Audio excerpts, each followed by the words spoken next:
Okay, today's episode is First Samuel chapters 17 and 18.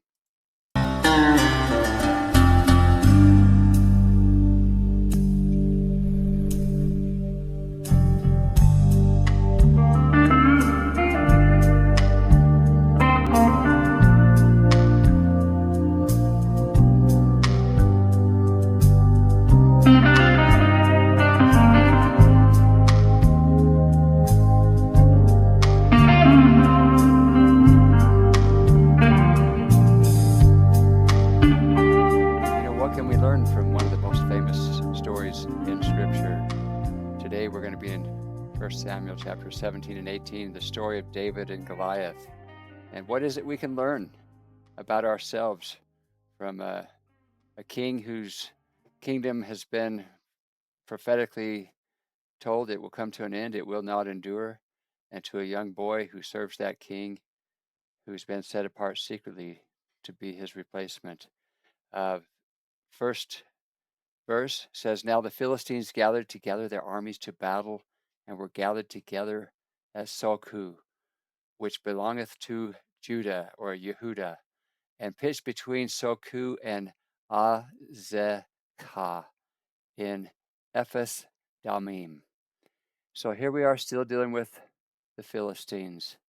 A long awaited, how many times have they tried to defeat their enemies? And we've been waiting patiently for this day to come when it might finally happen. Verse 2, And Saul, or Shaul, and the men of Israel were gathered together and pitched by the valley of Elah, and set the battle in array against the Philistines. And the Philistines stood on the mountain on the one side, and Israel stood on the mountain on the other side. And there was a valley between them. And there went out a champion out of the camp of the Philistines named Goliath of Gath, or Gath, whose height was 6 cubits and a span, which means he's over 9 feet tall. I have a son-in-law who married my oldest daughter. She's 5'5". He's 6'10". 9 feet? That's huge because 6'10" is a giant. And I know that my grandchildren are going to make me the little old man as they continue to grow. Anyway, that's quite the size for a man. Verse 5, And he had a helmet of brass upon his head, and he was armed with a coat of mail, and the weight of the coat was 5,000 shekels of brass. So he's wearing armor that is incredibly heavy for the average guy. And he had greaves of brass upon his legs, and a target of brass between his shoulders. And the staff of his spear was like a weaver's beam, and his spear's head weighed 600 shekels of iron, and one bearing of shield went before him. So there's a shield bearer that carries his shield ahead of him. And verse 8, And he stood and cried unto the armies of Israel, and said unto them, Why are ye come out to set your battle in array? Am not I a Philistine, and ye servants to Saul or Shaul? Choose you a man for you, and let him come down to me. If he be able to fight me and to kill me, then will we be your servants. But if I prevail against him and kill him, then shall ye be our servants and serve us. And the Philistines said, this Philistine, Goliath, said, I defy the armies of Israel this day. Give me a man that we may fight together. When Saul, and all Israel heard those words of the Philistine, they were dismayed and greatly afraid. The king himself does not dare. They're all full of fear. Verse 12. Now David, was the son of we say Ephrathite, but it's Ephrahi of Bethlehem, Judah, Bethlehem, Yehudah, whose name was Jesse or Yishai. And he had 8 sons, and the man went among men for an old man in the days of Saul or Shaul. And the 3 eldest sons of Jesse went and followed Saul to the battle, and the names of his 3 sons that went to battle were Eliab, the firstborn, and the next unto him was Avinadav, and the third Shammah. And David was the youngest, and the three eldest followed Saul. And David went and returned from Saul to feed his father's sheep at Bethlehem. And the Philistines drew near morning and evening. This Philistine presented himself 40 days. So he's been talking smack, trash talking for 40 days, and no one has taken him up on his offer to let's take just the two of us, one of us, myself, and one of you. Whoever wins, we'll call it. We'll call it, and that no one dares do it. And we all know this story. I won't belabor the point. Verse 16. And the Philistine drew near morning and eve and presented himself 40 days. And Jesse, Yishai, said unto David his son, Take now for thy brethren an ephah of this parched corn and these 10 loaves, and run to the camp to thy brethren. So he's still basically the errand boy within the family. He was a shepherd. He's had some great experiences, right? But he's still just so far beneath what he's been set apart to do. That's been done in secret, though, as we learned in the previous episodes. Verse 18, and carry these 10 cheeses unto the captain of their 1,000, and look how thy brethren fare, and take their pledge. Now Saul, Shaul, and they and all the men of Israel were in the valley of Elah, fighting with the Philistines. And David arose up early in the morning and left the sheep with a keeper, and took and went as Jesse, as Yishai had commanded him. And he came to the trench as the host was going forth to fight, and he shouted for the battle. For Israel and the Philistines had put the battle in array, army against army. And David left his carriage in the hand of the keeper of the carriage, and ran into the army, and came and saluted his brethren.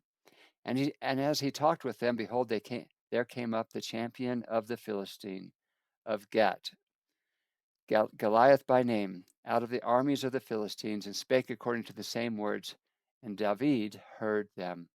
And all the men of Israel, when they saw the men, fled from him, and were sore afraid. And the men of Israel said, Have ye seen this man that is come up? Surely to defy Israel is he come up. And it shall be that the man who killeth him, the king will enrich him with great riches, and will give him his daughter, and make his father's house free in Israel.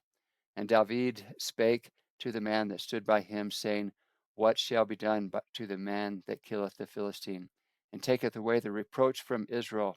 Who is this uncircumcised Philistine, that he should defy the armies of the living Elohim?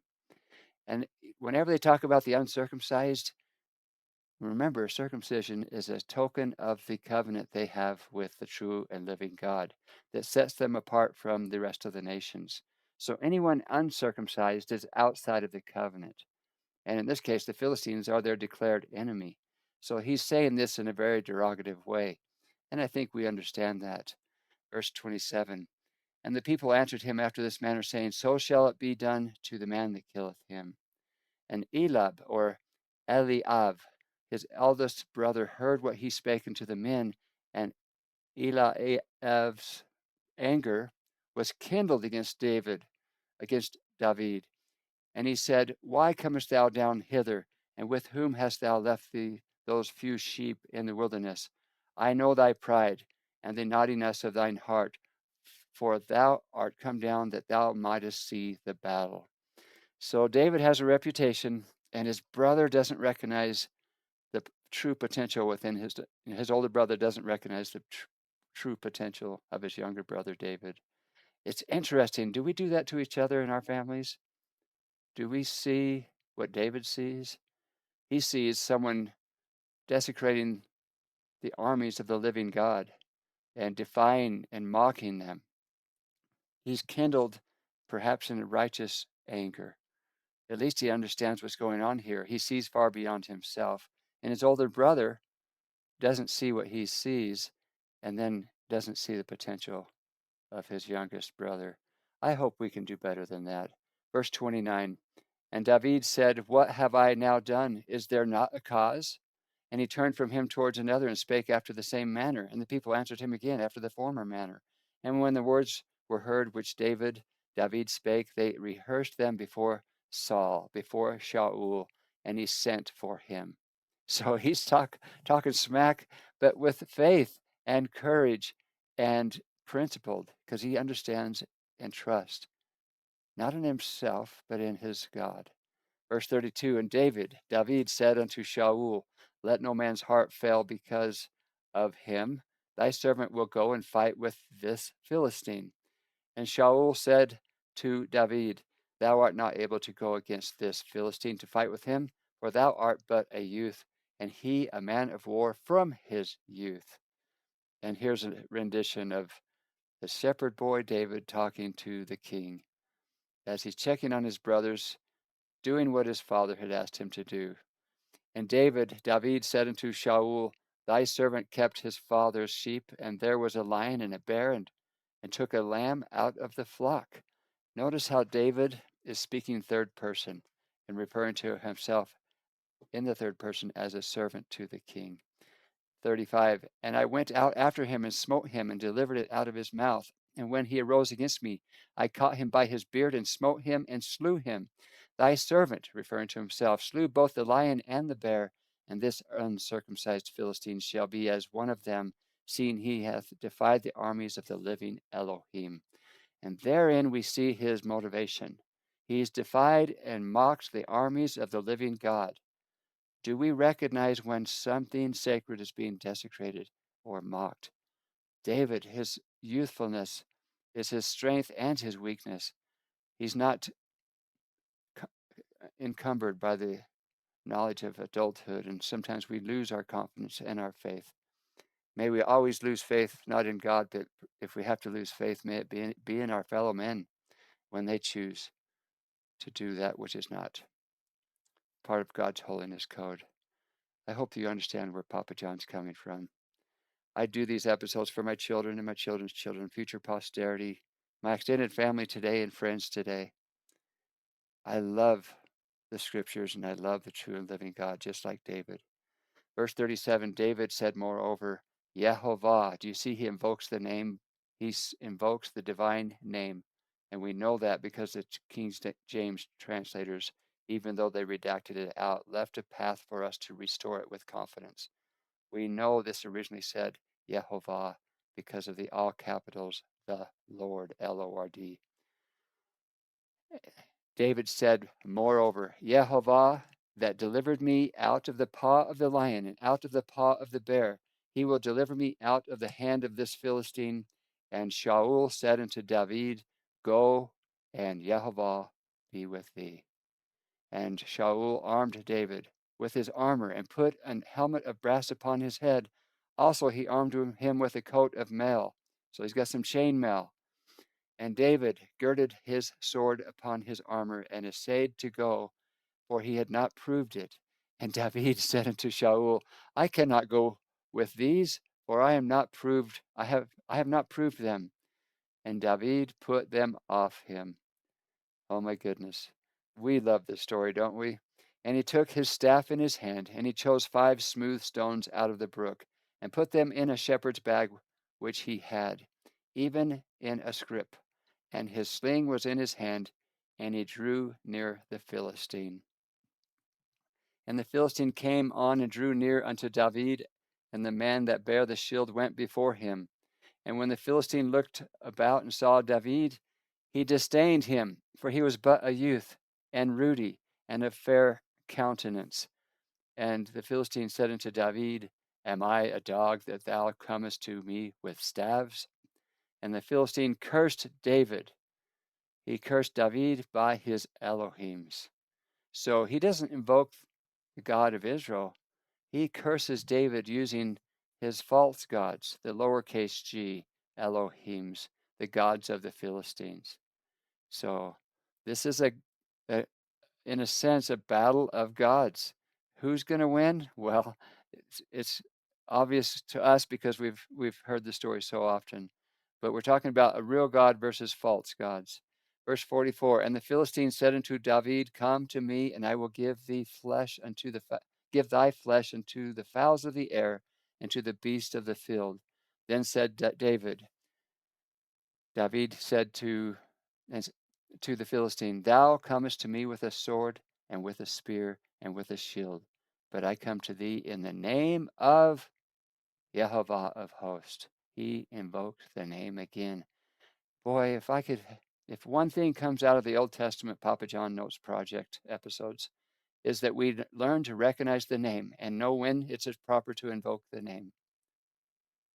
My children and my children's children, future posterity, extended family, and friends, we will all be better served for having known not only the character of God and his attributes, but know his divine name and the power associated with that.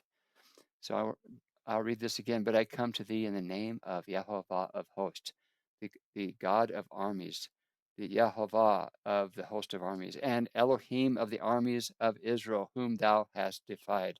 This day will Jehovah, again he invokes the name, deliver thee into mine hand, and I will smite thee, and take thine head from thee, and I will give the carcass of the host of the Philistines this day unto the fowls of the air, and to the wild beasts of the earth, that all the earth may know that there is a Elohim in Israel, a God in Israel. He took the insult from Goliath and magnified it, invoking the name, and says, you're claiming to throw my carcass before the birds. Your whole army will be a carcass before the birds, the fowls of the air. 47.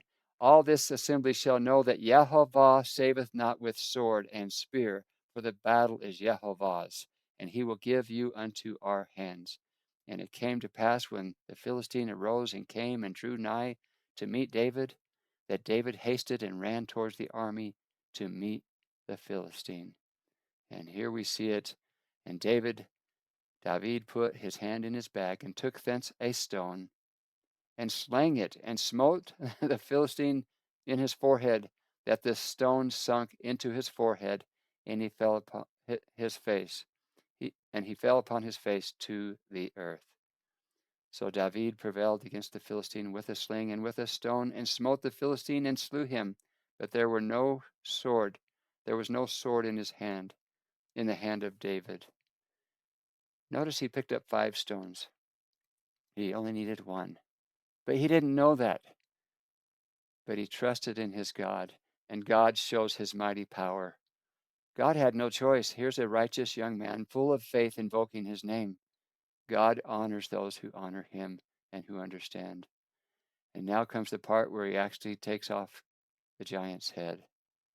Therefore David ran and stood upon the Philistine, and took his sword, and drew it out of the sheath thereof, and slew him, and cut off his head therewith. And when the Philistines saw their champion was dead, they fled. And this sword, the sword of Goliath, becomes part of the Israelites' treasure. I believe David pretty much has it the rest of his life. What a moment in time. And the men of Israel and Yehudah arose and shouted and pursued the Philistines until they came to the valley and to the gates of Ekron. And the wounded of the Philistines fell down by the way to Shariam, even unto Gat and unto Ekron. And the children of Israel returned from chasing after the Philistines, and they spoiled their tents. And David took the head of the Philistine and brought it to Jerusalem, but he put his armor in his tent. And when Shaul saw David go forth against the Philistine, he said to Abner, the captain of the host, Abner, whose son is this youth? And Abner said, As thy soul liveth, O king, I cannot tell. And the king said, Inquire thou whose son this stripling is. And as David returned from the slaughter of the Philistine, Abner took him and brought him before Shaul, with the head of the Philistine in his hand. Wow. And Shaul said to him, Whose son art thou, thou young man? And David answered, I am the son of thy servant Jesse, or Yishai in Hebrew, the Bethlehemite, or the Halachmi, the Bethlehemite. So, we know this story so well, but I hope you have new eyes and appreciation for the power of the divine name, which has been eradicated, erased, redacted, removed from Scripture. Most of Christianity is blind to the true name, the personal divine name for God the Father. Now, chapter 18 details David's rapid rise to fame following his victory over Goliath, the deep bond he formed with Saul's son Jonathan, and King Saul's resulting descent into jealous paranoia. It highlights the contrast between selfless loyalty and destructive insecurity. Verse 1. And it came to pass, when he had made an end of speaking unto Shaul, that the soul of Jonathan, or Jonathan, was knit with the soul of David. So Jonathan and David loved him, each other. He loved him as his own soul. They're so close. This is a beautiful, beautiful friendship that we'll read about. And Shaul took him that day and would let him go no more home to his father's house. Talk about a moment in time that changed everything. Verse 3, then Jonathan and David made a covenant because he loved him as his own soul. That's a very powerful way to express love. And Jonathan stripped himself of the robe that was upon him, and gave it to David, and his garments, even to his sword, and to his bow, and to his girdle. And David went out Shaul sent him. Whithersoever Shaul sent him, and behaved himself wisely. And Shaul sent him over the men of war, and he was accepted in the sight of all the people, and also in the sight of Shaul's servants. And it came to pass, as they came, when David was returned from the slaughter of the Philistines, that the women came out of the cities of Israel, singing and dancing to meet King Saul, or King Shaul, with tabrets, with joy, and with instruments of music. Look at the old English spelling of the word music. Music. Music. And the women answered one another as they played, and said, Shaul hath slain his thousands, and David his 10,000s. And Shaul was very wroth, and the saying displeased him. And he said, they have ascribed unto David 10,000, and to me have ascribed but thousands. And what can he have more but the kingdom? So already he's feeling threatened by this young boy. And Shaul eyed David from that day and forward. And it came to pass on the morrow that the evil spirit from God came upon Shaul, and he prophesied in the midst of the house. And David played with his hand as at other times. And there was a javelin in Shaul's hand. Now we have some green ink here. This is Joseph Smith's translations. Within the Restored Gospel, the first prophet of the Restoration in the 1800s, Joseph Smith did his best to do what he called the inspired version of the Bible. And doctrinally, he's trying to correct here where it says, and I've underlined it, the evil spirit from God. Well, in the green ink, this is the same verse rewritten, not in the traditional translation method, but under the influence of the Spirit and just knowledge of God's doctrine. Joseph Smith wanted to correct this. The evil spirit which was not of God came upon Saul.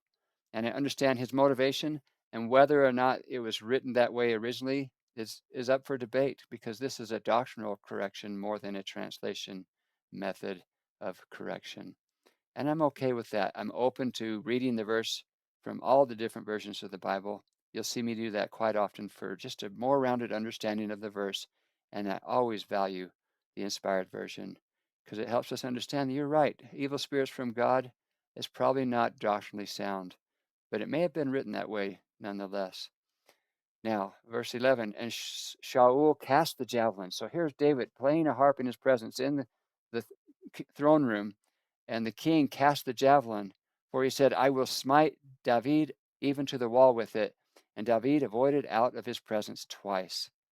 Now, I don't know if that means he dodged 2 spears or just kept low profile trying to avoid the king. Interesting. The king is not acting very kingly, is he? Verse 12. And Shaul was afraid of David because Jehovah was with him and was departed from Saul, from Shaul. Verse 13, therefore Shaul removed him from him and made him captain over 1,000.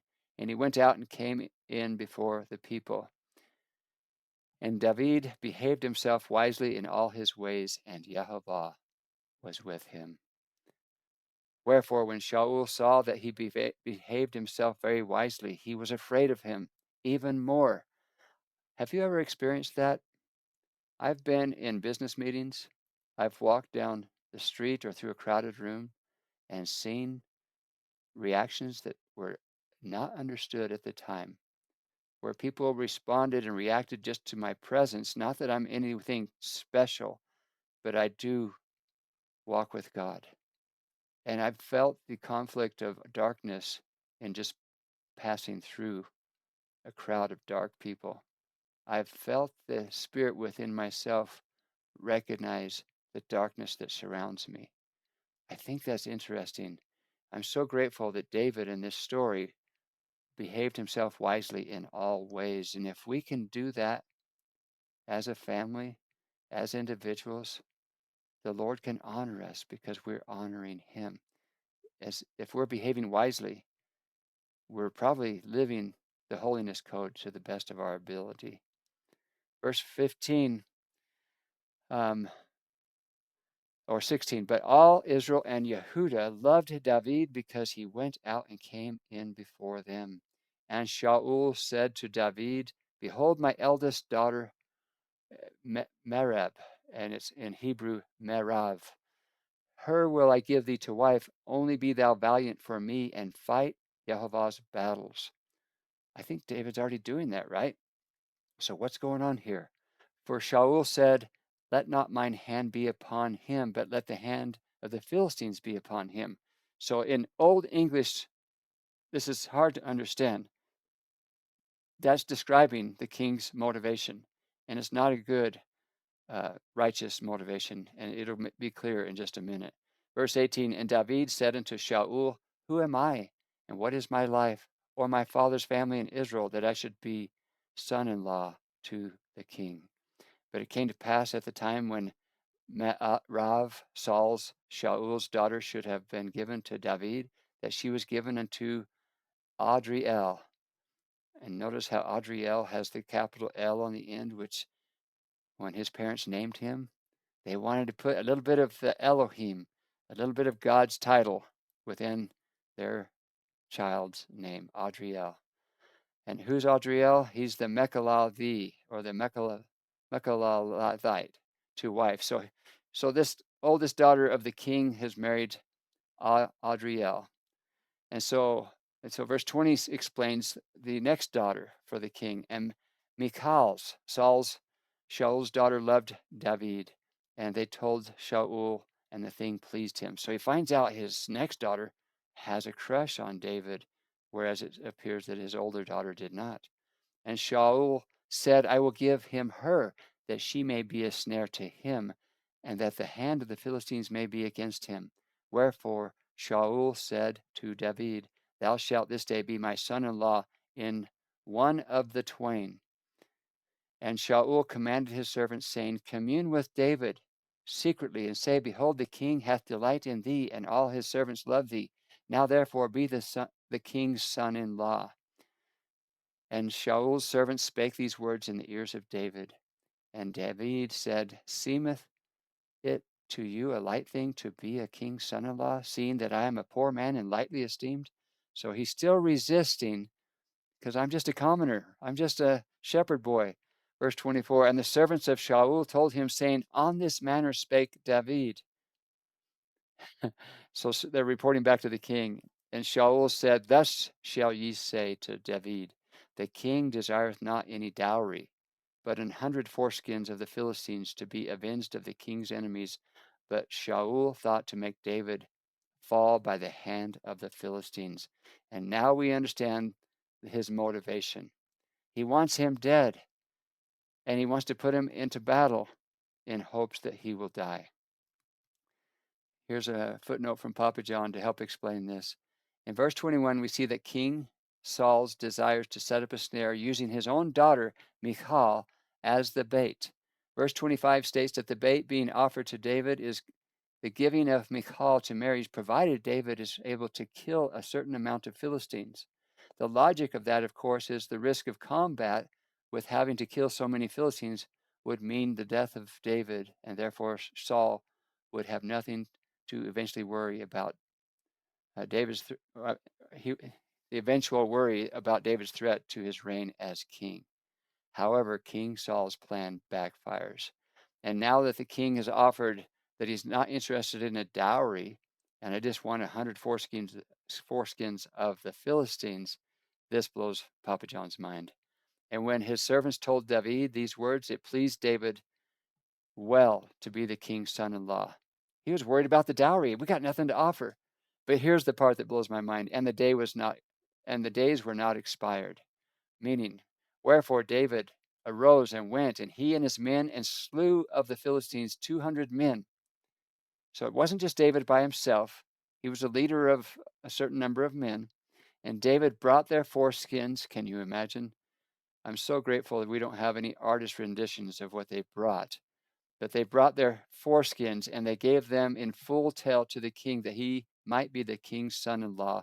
And Shaul gave him Michal, his daughter, to wife. He was actually hoping David would die before the wedding. How wicked is that, right? Verse 28, and Shaul saw and knew that Jehovah was with David, and that Michal, Shaul's daughter, loved him. And Saul was yet the more afraid of David, and Saul became David's enemy continually. And the princes of the Philistines went forth, and it came to pass after they went forth that David behaved himself more wisely than all the servants of Shaul, so that his name was much set by. He's being set up in the eyes of the people. They're growing to love him more and more. My prayer for my children is that we don't fall to pride. And we know the rest of the story in time when David does sin against God. But right now, we're going to rejoice in his innocence and in his faith and in his knowledge of how to invoke the name of God. So many people in history are raised up, and God raises them up, and then they become great in their own mind. Thomas Paine in American history wrote a pamphlet that helped motivate the Americans to fight against Britain. It was called Common Sense, and this pamphlet talked about how illogical it was for an island to rule a continent, let alone a world, referencing the island of England, the English Isles. And that motivated the entire populace to fall behind George Washington and those that wanted to become their own nation. He was celebrated by everybody, but unfortunately, Thomas Paine became very big on himself. And someday, Papa John needs to tell you the story of how he fell from grace in the eyes of the public, so much so that there's so many details of the story, but ultimately, when Thomas Paine dies, there was not a single Catholic cemetery in all of America that would accept his remains. He had so offended the public conscience for his follow-up writings. And the one they disliked the most was called The Age of Reason, where Thomas Paine talked about the religious atrocities committed by organized religion. And I think it was Benjamin Franklin said, if men are so evil with organized religion, think how bad they would be without it. Anyway, not a single Catholic cemetery would accept the remains of Thomas Paine after his passing. But the problem was not even a single Protestant cemetery would accept Thomas Paine's remains. He was buried in a cow pasture with only about 2 or 3 people present. May we not fall from grace like Thomas Paine. May we be humble as we serve the true and living God is Papa John's prayer. And I look forward to talking to each of you again soon in another episode of Papa John's.